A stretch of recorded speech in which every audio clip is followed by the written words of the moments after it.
வணக்கம். ஐயா சு. வெங்கடேசன் அவர்கள் எழுதிய வீரயுக நாயகன் வேல்பாரி பகுதி 31. இடதுபுறம் குதிரை தலையைப் போலிருக்கும் 6 புரவி விண்மீன் கூட்டம் முன்பை விட துல்லியமாகவும் தெளிவாகவும் இருந்தது. அதையே நீண்ட நேரம் பார்த்தபடி இருந்தான் அந்துவன். அவனை அறியாமலேயே மனம் மகிழ்வை உணர்ந்தது. அவனது கண்கள் வரையப்படும் விண்மீன் கூட்டத்தையும் பின்னர் கூண்டுக்குள் இருந்த தேவாங்குகளையும் மாறி மாறி பார்த்து கொண்டே இருந்தன. விண்மீன் கூட்டங்களுக்கு இடையில் உலவித் திரியும் விலங்கினைப் போல அத்தேவாங்குகள் தோன்றின. வாயும் மூக்கும் சிறிது நீண்டிருப்பதால் பறவைகளின் கைப்பிள்ளை போல இருப்பதாக அந்துவன் எண்ணினான். மேற்கூரையின் வேலைகள் முடியும் தருவாயில் இருக்கின்றன. விரைவில் பாண்டரங்கை விட்டு வெளிச்செல்ல காத்திருந்தான் அந்துவன். அன்றைய நாளின் காலை நேரத்திலேயே கலந்துரையாடல் அரங்குக்கு ஒருவர் பின் ஒருவராக வந்து சேர்ந்தனர். ஏமாற்றம் எதில் நடக்கிறது என்பதை பொறுத்துத்தான் மனித மனம் எப்படி அதை எடுத்துக்கொள்கிறது என்பது தெரிய வருகிறது. தங்களின் அந்தப்புறத்தில் இருப்பவரெல்லாம் யவன அழகிகள் அல்ல என்று முதுவன் சொன்னபோது பேரரசரின் மனம் பேரதிர்ச்சிக்கு உள்ளானது. நேற்றிரவு விருந்தில் மற்றவர்கள் கவனிக்காத போது முதுவனிடம் பேரரசர் கேட்டார், நீங்கள் கிளாசரினாவை பார்த்திருக்கிறீர்களா? இந்த கேள்விக்கு என்ன பொருள் என்பது முதுவனுக்கு புரிந்தது. மணமுடி நிகழ்வில் பார்த்தேன் அரசே. அவள் யவன அழகி அல்லவா? அதனால்தான் தனித்துவத்தோடு இருக்கிறாள். இமைகள் கவிழும்போது கூட அவளின் கண்களை பார்க்கத் தோன்றுகிறது. பேரரசருக்கு எதிர்பார்த்த பதில் கிடைத்தது. ஆனாலும் சற்றே பதற்றமானார். மணமுடி வாக்கு கொடுக்கும் நிகழ்வில் அரங்கின் இடதுபுற மூலையில் அவள் அமர்ந்திருந்தாள். முதுவன் உட்கார்ந்திருந்ததோ தனக்கருகில். எப்படி இவ்வளவு தொலைவில் கவிழும் இமைகளை கண்டறிந்தான்? சில பாதைகளில் பயணிக்கத் தொடங்கினால் பதற்றம் கூடத்தான் செய்யுமே தவிர குறையாது என்று எண்ணங்கள் ஓடியபடி இருக்க ஆலோசனை மாடத்தை நோக்கி நடந்தார் பேரரசர். அங்கு இளவரசன் பொதிய வெப்பனும் சூழ்கடல் முதுவனும் திசைவேழரும் வீற்றிருந்தனர். இவர்கள் வருவதற்கு முன்பே தலைமை அமைச்சர் முசுகுந்தரும் தளபதி கருங்கைவாணனும் வெள்ளிக்கொண்டாரும் வந்துவிட்டனர். இன்று நடைபெறப்போகும் உரையாடல் பாண்டிய நாட்டின் எதிர்காலத்தில் பெரும் மாற்றத்தை நிகழ்த்தலாம் என்ற எதிர்பார்ப்பு எல்லோரிடமும் இருந்தது. நேற்று தற்செயலாக நிகழ்ந்த ஓர் உரையாடல் இவ்வளவு ஆக்கப்பூர்வமான இடத்துக்கு வருமென்று நான் நம்பவில்லை என்று வெள்ளிக்கொண்டார் சொல்லிக் கொண்டிருந்தார். ஆனால் இது தற்செயல் அன்று என்பது சிலருக்கு மட்டும் தெரிந்திருந்தது. பேரரசர் வந்ததும் பேச்சு தொடங்கியது. தோல் வரைபடம் ஒன்றை மரப்பலகையில் விரித்தார் முதுவன். எல்லோரும் அதை சுற்றி நின்றனர். பார்த்தவுடன் புரிந்தது அது யவனர்களின் வரைபடம் என்று. இவ்வணிகப் பயணம் 3 இடங்களில் தங்கல்களை கொண்டது. கொற்கையிலிருந்து புறப்பட்டால் முதல் தங்கல் சிந்து ஆறு கடலில் புகும் இடத்தில் இருக்கும் பாப்ரிகோனில். அங்கு ஓய்வெடுத்து கொண்டு தேவைப்பட்டால் அடிமைகளை மாற்றிக்கொண்டு கப்பல் புறப்படும். அங்கிருந்து செங்கடலின் முனையில் இருக்கும் பெர்னிகே துறைமுகத்துக்கு செல்ல வேண்டும். அங்கிருந்து பொருள்களை கழுதைகளின் மீதேற்றி நடத்தி மணற்பரப்பை கடந்து நீல ஆற்றங்கரையில் இருக்கும் கோபடஸ் துறைமுகத்துக்கு கொண்டு செல்ல வேண்டும். அங்கிருந்து மீண்டும் கப்பல் மூலமாக யவனத்தை அடைய வேண்டும். யவனர்கள் தமிழ் நிலத்தில் 2 கோட்டைகளை கட்டி வீரர்களையும் எண்ணற்ற அடிமைகளையும் வைத்துள்ளனர். தங்களின் நாவாய்களை பழுது பார்க்க தேர்ந்த தச்சர்களையும் வைத்துள்ளனர். இதே போன்று பாப்ரிகோன், பெர்னிகே, கோபடஸ் ஆகிய 3 இடங்களிலும் கோட்டைகள் அமைத்து எல்லா ஏற்பாடுகளையும் செய்து வைத்துள்ளனர். இப்பெரும் பயணத்தில் மேலிமேடும் மங்களகிரியும் கடற்கொள்ளையர்கள் அதிகமுள்ள பகுதி. அதேபோல செங்கடலில் இருந்து பெர்னிகே செல்லும் வழியில் பாலை மணற்பரப்பில் கருங்கொள்ளையர்களின் தாக்குதல் அதிகம் நிகழும். அவற்றை சமாளிப்பதில் சிறு தவறு நடந்தால் கூட எல்லாம் அழியும். அதனால்தான் தேர்ந்த படை வீரர்கள் கப்பலின் பாதுகாப்புக்கு இருப்பதும் ஒன்றுக்கும் மேற்பட்ட கப்பல்கள் மொத்தமாக போவதும் முக்கியமாகிறது. இவையெல்லாம் தெரிந்த செய்திகள்தான். இவற்றில் முதன்மையானது ஒவ்வொரு கோட்டையிலும் எத்தனை வீரர்கள் எத்தனை அடிமைகள் நிறுத்தி வைக்கப்பட்டிருக்கிறார்கள் என்பதுதான். பெர்னிகேவை தாண்டி நாம் ஒன்றும் செய்ய முடியாது. ஆனால் இங்கிருந்து பெர்னிகே வரையிலான பயணத்துக்கு நாம் சில தங்கல்களை ஏற்படுத்த முடியும் அல்லவா என கேட்டார் முசுகுந்தர். நமது நாட்டில் யவனச்சேரியை அவர்கள் அமைத்துள்ளதைப் போல பாப்ரிகோனிலும் பெர்னிகேவிலும் ஒப்பந்தம் செய்து கொண்டு நாம் தங்கல்களுக்கான கோட்டைகளை அமைக்கலாம் என்றார் வெள்ளிக்கொண்டார். யவனர்களால் தங்க வைக்கப்பட்டுள்ள வீரர்கள், அடிமைகள் ஆகியோரின் எண்ணிக்கையை விட 2 மடங்கு எண்ணிக்கையில் நம்மால் தங்க வைக்க முடியும் என்றான் கருங்கைவாணன். பேரரசர் அவனது கூற்றை உற்று நோக்கினார். மேலிமேட்டிலும் மங்களகிரியிலும் கடற்கொள்ளையை நடத்தி கொண்டிருப்பவர்கள் யாரென நமக்கு தெரியும், அவர்களை எப்படி அடக்குவதெனவும் நமக்கு தெரியும் என்று சற்றே ஆணவத்தோடு சொன்னான் கருங்கைவாணன். இன்று மணச்சடங்கின் முதல் நிகழ்வான சிலம்பு கழிதல் நிகழ்வு. பெண்ணின் வாழ்வில் சிலம்பு அணிதலும் சிலம்பு கழற்றலும் முதன்மையான நிகழ்வுகளாகும். குழந்தைமை நீங்கி இளம் பருவத்துக்குள் நுழையும் போது பெண்ணுக்கு சிலம்பை அணிவித்தல் பெருவிழாவாக நடத்தப்பெறுகிறது. அதன்பின் அவளுக்கு மணமாகும் போது சிலம்பு அவளின் கால்களில் இருந்து கழற்றப் பெறுகிறது. மாடத்தில் அரசகுலப் பெண்கள் அமர்ந்திருந்தனர். எல்லோரும் பொற்சுவைக்காக காத்திருந்தனர். அவள் தனது அறையில் இருந்து புறப்பட விருப்பமின்றி இருந்தாள். எல்லோரும் அரங்குக்கு வந்துவிட்டார்கள் எனச் சொல்லி சுகமதிதான் அவளை வேகப்படுத்தினாள். அவளோ அதை பொருட்படுத்தவே இல்லை. சிலம்பு அணிவிக்கப்பெற்ற முதல் நாள் நினைவுகளுக்குள் அவள் மனம் மூழ்கி கிடந்தது. தன் கால்களிலிருந்து எழும் ஓசையை கேட்க அவ்வளவு ஆசைப்பட்ட காலம் அது. ஓசைக்காகவே ஓடி பார்த்தது எத்தனை முறை, எத்தனை விதத்தில் கால்களை தரை தட்டி பழக்கினோம். தூங்கும் போதும் ஆடிய கால்கள், தூரியில் தூங்கிக் கொண்டே ஆடிய கால்கள், ஓசை எழுப்பும் கால்கள் வாய்த்தன என எண்ணி மகிழ்ந்த நாள்கள்தான் எத்தனை எத்தனை. பறவைகள் சிறகுக்குள் தலை நுழைத்து கோதிக்கொண்டே இருப்பதைப் போல குனிந்து 2 கைகளாலும் சிலம்பை தொட்டு அசைத்து கொண்டே இருந்தது ஒரு காலம். சிலம்பு அணிதலுக்கு தந்தை நாள் குறித்த போது அண்ணன் தான் கேட்டான், என்ன பரல் கொண்டு சிலம்பு செய்ய போகிறீர்கள்? நீயே சொல், உன் தங்கையின் கார் சிலம்புக்கு என்ன பரல் வேண்டுமென்று. நாளை சொல்கிறேன் என்று சொல்லிவிட்டு போனான். மறுநாள் இல்லத்தின் முற்றத்தில் அனைவரும் அமர்ந்திருக்கும் போது உள்ளே வந்தவன் தந்தையை பார்த்து கேட்டான், தந்தையே, என்றென்றும் வெல்ல வேண்டும் என்பதற்காக தங்களின் மணிமுடியில் அரசர்கள் பதிக்க விரும்புவது எந்த வகை மணிக்கற்களை? இளஞ்சிவப்பு நிற மாணிக்க கற்களை தங்களின் மணிமுடியில் பதித்தால் எப்போரிலும் வெல்லலாம் என்று சொல்வார்கள். அப்படியென்றால் இளஞ்சிவப்பு நிற மாணிக்க கல்லை கொண்டு என் தங்கையின் கால்களுக்கு சிலம்பு செய்யுங்கள். அவள் எந்த போரை வெல்லப்போகிறாள் மகனே? அவள் ஒரு பேரழகி. நாளை அவளுக்காகவே போர் நடக்கலாம், அல்லது அவளே ஒரு போரை நடத்தலாம், யார் அறிவார்? தந்தை அதிர்ந்து போனார். தயக்கம் நீங்க நேரமானது. நாம் வணிகர் குலம் என்பதை இவன் அடிக்கடி மறந்து விடுகிறான். அதுவும் தங்கை என்று வந்துவிட்டால் இவனது எண்ணம் கட்டுக்குள்ளே இருப்பதில்லை என்று எண்ணியபடி, எங்கிருந்து கிடைக்கும் அவ்வளவு கற்கள் எனக் கேட்டார். பெருவணிகர் நீங்கள், எங்கு கிடைக்குமென உங்களுக்கு தெரியாதா என்று சொல்லிவிட்டு போய்விட்டான்.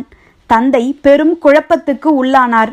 வணிகர்கள் உருவாக்கிய கதைக்குள் இப்போது பெருவணிகர் ஒருவரே மாட்டிக்கொண்டார்.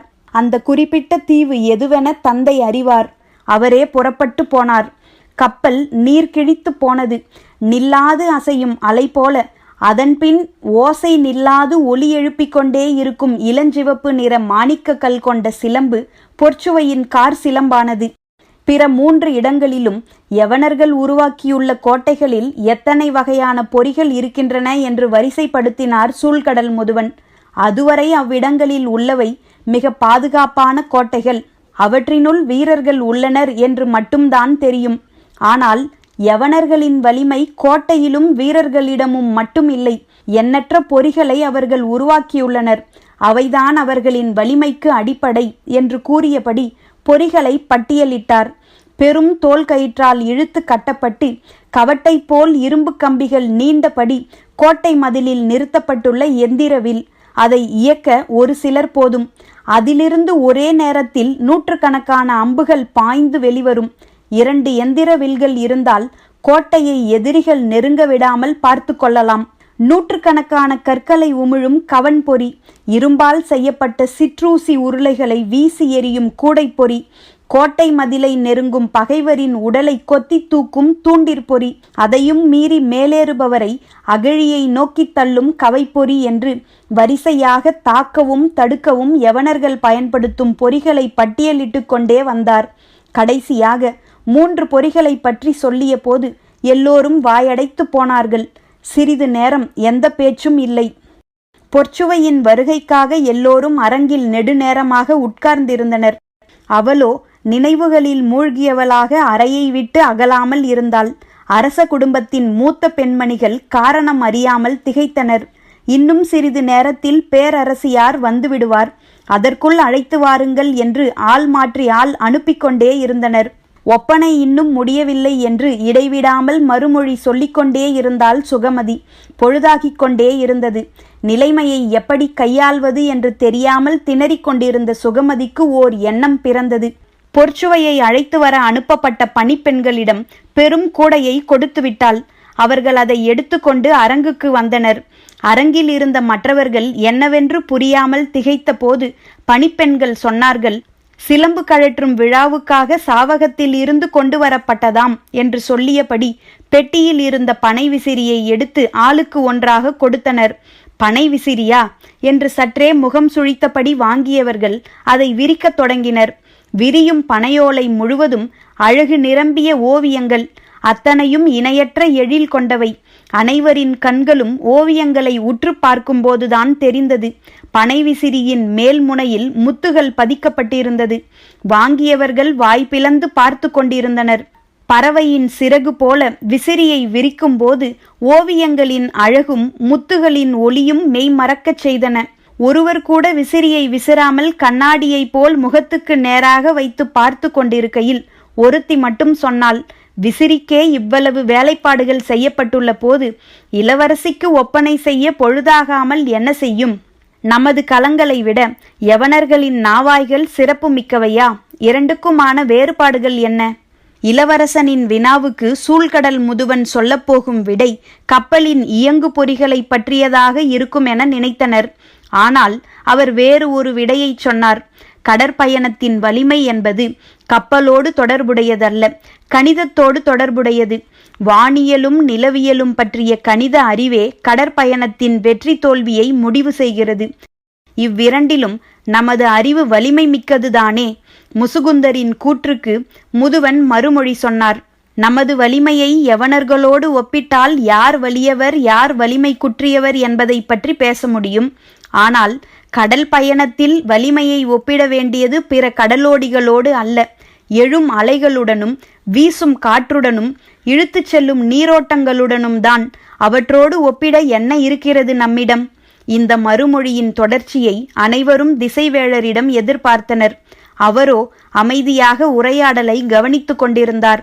கடலையும் காலத்தையும் புரிந்து கொள்வதில் நமக்கும் யவனர்களுக்குமே வேறுபாடுகள் உள்ளன. அவற்றை பற்றி பேசத்தான் நேற்றைக்கு முன்தினம் திசைவேளரை போய் பார்த்தேன். நாம் ஆண்டை 12 மாதங்களாக பிரிக்கிறோம், யவனர்களோ 10 மாதங்களாக பிரிக்கின்றனர். ஆனால் நாள்களின் எண்ணிக்கையில் பெரிய வேறுபாடு இல்லை. அவர்கள் ஒரு நாளை 24 மணிகளாக பிரிக்கின்றனர், நாமோ 60 நாழிகைகளாக பிரிக்கிறோம். நேரத்தை அவர்களை விட மிக துல்லியமாக நம்மால் கணிக்க முடிகிறது. ஆனால் நிலவியலை பொறுத்தவரை அப்படி சொல்ல முடியுமா என்று தெரியவில்லை. அவர்கள் நிலப்பரப்பை டிகிரி கணக்கில் 360 பாகங்களாக பிரிக்கின்றனர். அது நமது முறையை விட துல்லியமான குறிப்புகளை அவர்களுக்கு தருகிறது. இருவரும் இருவேறு விதத்தில் காலத்தையும் திசையையும் அறிகிறோம். ஆனாலும் கடலெனும் பேர் இயக்கத்தை கண்டு அஞ்சி நடுங்கியபடி ஓரத்தில் பதுங்கி கிடக்கும் சிற்றெலிகள்தான் நமது கப்பல்களும் யவன நாவாய்களும்.